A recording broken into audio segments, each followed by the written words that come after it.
Scott Pollack dalam artikelnya di Forbes ngomongin bahwa at least ada 3 unsur penting dalam business development. Dan yang menarik juga di sini, nggak ada kata sales. Apa ini artinya business development nggak perlu mikir ke arah pencapaian target sales perusahaan? Terus, dari apa dong achievement seorang business development ini dilihat?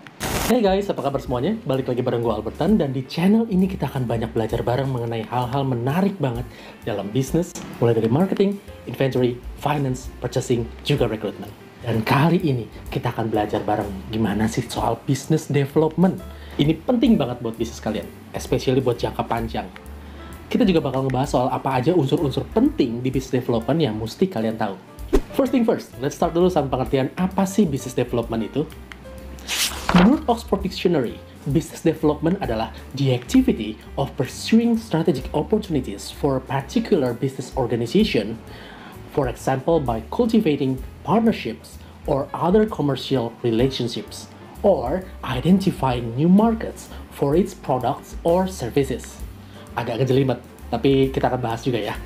Nih, jadi di sini kalau kita lihat lebih dalam lagi, ada beberapa hal yang bisa kita highlight, which are pursuing strategic opportunities, cultivating partnerships, relationships, dan identifying new markets. Dan yang menarik juga di sini, nggak ada kata sales atau achieving sales target di sini. Apa ini artinya business development nggak perlu mikir ke arah pencapaian target sales perusahaan? Terus, dari apa dong achievement seorang business development ini dilihat? Jawabannya ada di episode selanjutnya. Nggak, gue bercanda. Semuanya ada di video ini kok. So, stay tune sampai habis ya. Oke, kita mulai bahas ya. Business development, pengembangan bisnis. Ada 2 kata kan di sana, business dan development atau pengembangan. Berarti di satu sisi fokusnya ya bisnisnya. Yang namanya bisnis nggak ada yang dibuat buat jangka pendek, pastinya jangka panjang.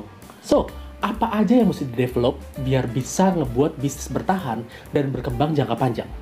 Jawabannya ada di definisi awal tadi, yaitu strategic opportunities.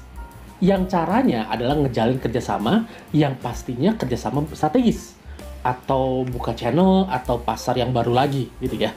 Tapi pastinya nggak bisa ngasal partneran kiri kanan, buka cabang depan belakang. Ini mesti benar-benar dipertimbangin nih, sama dianalisa, bakal nguntungin nggak nih? Nggak cuma buat perusahaan kalian, tapi juga mesti nguntungin buat si partner dan pihak-pihak lain di luar kalian berdua.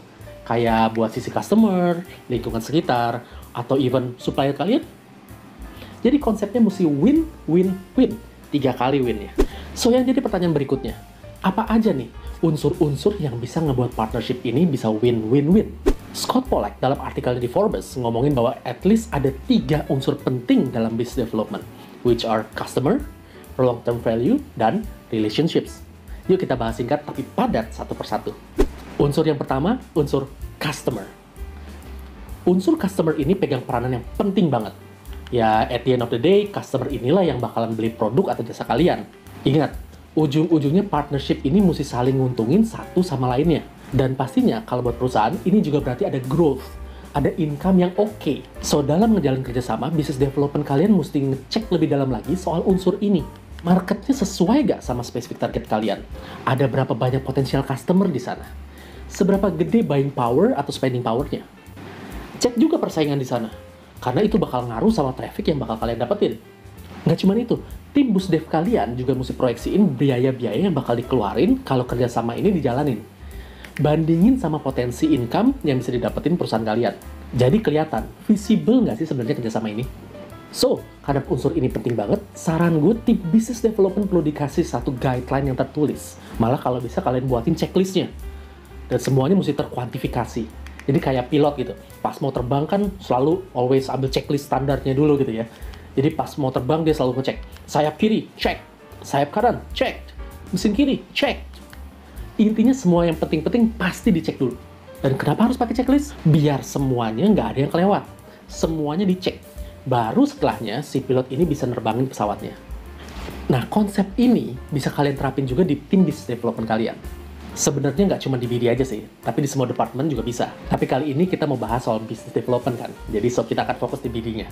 So, jadi semua kriteria soal customer ini kalian bisa masukin ke dalam form. Misalnya market size, berapa ribu orang, Terus di sana juga ada kompetitornya apa aja.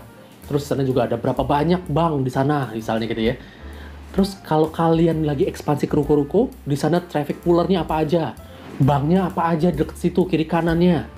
Intinya semuanya kalian bikinin dalam satu list. Jadi kayak survey form gitu ya. Terus di samping kanannya nanti ada scoringnya. Biar nanti kalian bisa tentuin, apakah visible nggak nih buat partneran di sini. Kalau nggak gitu, akhirnya semua jadi subjektif banget. Yang ujung-ujungnya human error-nya terlalu gede, dan potensi kalian rugi jadi gede banget. Kalau ternyata unsur customer ini udah beres, berarti yang mesti dipikirin lagi adalah unsur long-term value-nya. Nah, di unsur long-term value ini perlu dilihat lagi apakah calon partner ini punya potensi buat ngasih kalian long-term value atau enggak. Ingat loh, business development ini nggak bisa cuma ngandelin kayak hit and run doang. Tapi mereka mesti bertugas untuk cari partner biar bisnis kalian bisa growth lebih tinggi lagi. So, semuanya harus jangka panjang. Nggak bisa cuma jangka pendek atau hit sekali aja gitu ya. Nggak bisa. So, tim bisnis kalian nih mesti cek si calon partner ini punya mindset yang kayak gimana.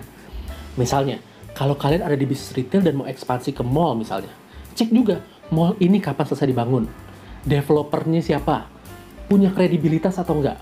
Kalau ternyata mallnya udah mulai beroperasi, cek juga udah berapa lama operasionalnya. Atau kalau kalian buka di ruko, berarti cek juga apakah si landlord ini atau pemilik ruko ini punya etiket yang baik apa enggak.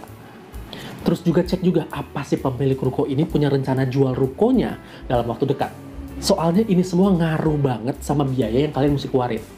Kalau kalian udah capek-capek renovasi rukonya, ternyata nggak bisa perpanjang sewa nantinya, sayang banget dong biaya renovasinya. Mending cari yang emang sekali renovasi bisa dipakai sampai 10 tahun gitu misalnya. Jadi nggak usah keluar biaya-biaya banyak lagi buat bongkar pasang, cukup maintenance aja. So, semuanya harus dipikirin bukan jangka pendek, tapi harus jangka panjang banget. Nextnya yang mesti dipikirin lagi adalah unsur relationship. Bisnis itu harus didasarkan sama relasi yang kuat. Dalam hal business development, berarti hubungan kalian dengan si partner juga mesti baik. So, tim business development kalian mesti pastiin selalu ngejaga hubungan. Nggak cuma di awal, tapi juga seperjalanan dengan waktu. So, relationship ini gue jadi ingat cerita temen gue yang kerja di salah satu jasa perparkiran mall. Ya, kalian pasti tahu lah, secure parking gitu ya. Kebetulan dia emang tugasnya di bagian di business development. Nah, dia dan timnya, mulai dari GM sampai staff pun wajib kudu harus selalu ngejaga hubungan baik sama landlord dan pengelola mall. Jadi kadang suka main ke kantor pengelola, makan siang sama manajemen mall, macam-macam gitu ya, ngobrol lah kiri kanan segala macam. Jadi nggak cuma soal bisnis doang di sini, tapi relationship yang baik bisa terus terjaga. Kayak teman baik gitu lah jadinya ya. Kalau hubungannya enak, si pengelola mall ini kalau dia buka mall baru atau mungkin pindah kerja ke tempat lain, pastinya kalian juga pasti on the top of the list yang bakal di-call sama mereka begitu mereka butuh partner. Oke, itu tadi soal apa aja yang mesti dilakuin sama business development. Tapi pertanyaan di awal tadi belum kejawab nih, which is dari definisi business development, nggak ada target sales. Terus gimana cara nilainya? Walaupun nggak ada target sales secara langsung, tapi kerjaan business development ini terkait dengan penghasilan perusahaan. Alias di sini business development perlu cari jaringan yang bisa ngasilin keuntungan buat perusahaan. Jadi ya ujung-ujungnya angka income perusahaan, tapi emang nggak secara langsung. Jadi cara nilainya adalah selain jumlah jaringan yang berhasil dikembangin, kalian juga bisa evaluasi kinerja tim business development kalian dari hasil yang didapetin dari masing-masing jaringan atau partner yang dijalin sama tim BD kalian. Misalnya nih, tim BD kalian setiap bulannya wajib buka 10 lokasi baru. Berarti penilaiannya bisa berdasarkan 1. Keberhasilan dapetin kerjasama dengan 10 lokasi baru tadi. Yang kedua, berapa lokasi yang berhasil dibuka on time. Yang ketiga, berapa lokasi nih yang punya pencapaian profitabilitasnya yang bagus. Berapa lokasi juga yang sedang-sedang, atau berapa lokasi yang jelek. Semuanya mesti terkuantifikasi. Jadi kalau tadi ngomongin profitabilitas per lokasi, perlu ada standarnya. Bagus itu berapa juta per bulan. Sedang itu berapa juta. Dan di bawah itu bisa dibilang jelek misalnya gitu. Again ya, yang dinilai itu bukan hasil tim BD jualan langsung, tapi hasil yang didapetin dari lokasi hasil kerjasama dengan pihak lain. So at the end of the day, mindset tim BD nggak bisa asal ekspansi aja, tapi juga mesti mikirin apakah ini worth atau nggak buat bisnis kalian. Alright guys, sekarang udah clear ya, tim business development itu ngapain dan cara evaluasinya gimana. So, itu dulu buat video kali ini. Kalau kalian masih ada pertanyaan atau komentar, langsung aja tulis di kolom komen di bawah ini, biar kita bisa diskusi bareng. Last but not least, thank you for watching, and I'll see you on the next video. Bye-bye. Oh ya, buat kalian yang kelupaan belum subscribe, yuk klik tombol subscribe, like, dan loncengnya, biar selalu update kalau gue upload video baru yang pastinya bermanfaat banget. Oke, thank you guys.